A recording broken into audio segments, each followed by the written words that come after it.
ilifikia hatua mpaka nikapoteza kazi, nikawa sihudhurii kazi, naenda kwenye vijiwe, naungana na wenzangu ambao wamekuwa isharestirika na hayo mambo.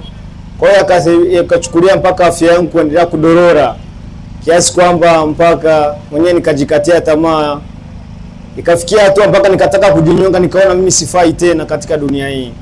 Kwa hiyo kwa ujali wa Mwenyezi Mungu, nguvu kuu yangu ambayo imenifanya mpaka niwepo hapa, kwa hali nilionayo ambayo ni nzuri sana, na naendelea kupata nafuu, naendelea kusonga mbele na majukumu yangu ya kila siku. Nilishawahi kuiba pete ya ndoa ya mama yangu ya dhahabu na kwenda kuiuza. Hivi unaweza ukafanya hicho kitu? Na baba alishakufa. Mama yangu kashazika mzee. Ukumbusha aunga kiza ndio huo pete ya ndoa. Sasa mimi nimeiba. Nimeenda kuuza. Kwa ajili ya nini? Kwa ajili tu ya kwenda kutumia heroin. Ila ninachoshukuru Mwenyezi Mungu kwa sasa hivi jinsi nilivyo, nadhani kuna faraja anaipata. Lakini pia dawa za kulevya zipo aina nyingi. Tunaingia kwa njia tofauti tofauti, kwa sababu kuna wengine wameingia kwenye athari za dawa za kulevya akiwa anapata tu maumivu tu. Kuna dawa nyingine ambazo watu wanatumia ni tramadol. Sasa mtu anaingia kwenye matumizi hayo akiwa anajua kabisa kwamba mimi bana naenda tu hapa nitapata tramadol, nitatuliza maumivu yangu, lakini mwisho wa siku anajikuta ameingia kwenye nini? Kwenye uraibu.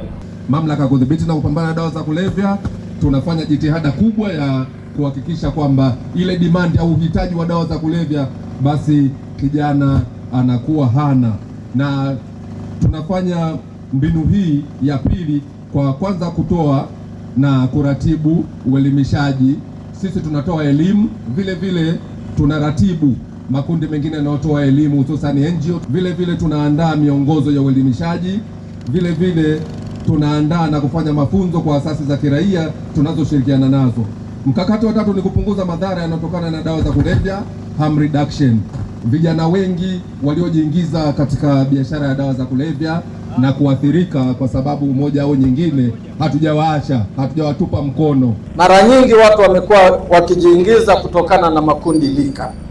Taarifa ya hali ya dawa za kulevya nchini, kwa mfano kwa bangi, kuanzia mwaka 2020 mpaka 25 tuliweza kukamata tani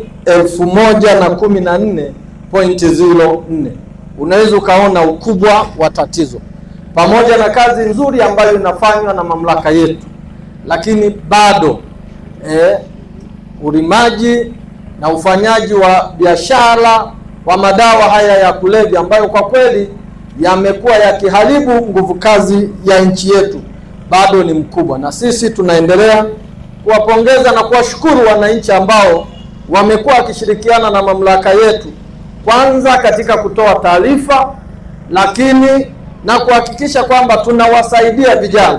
Leo tunapokutana hapa tunafarijika kama mkoa na kama wilaya kuona kwamba tunalo kundi la vijana wenzetu ambao huko nyuma walikuwa ni waraibu, lakini waliamua kupitia aidha makundi mengine kama wao wanavyofanya leo kutoka kwenye matumizi ya dawa za kulevya.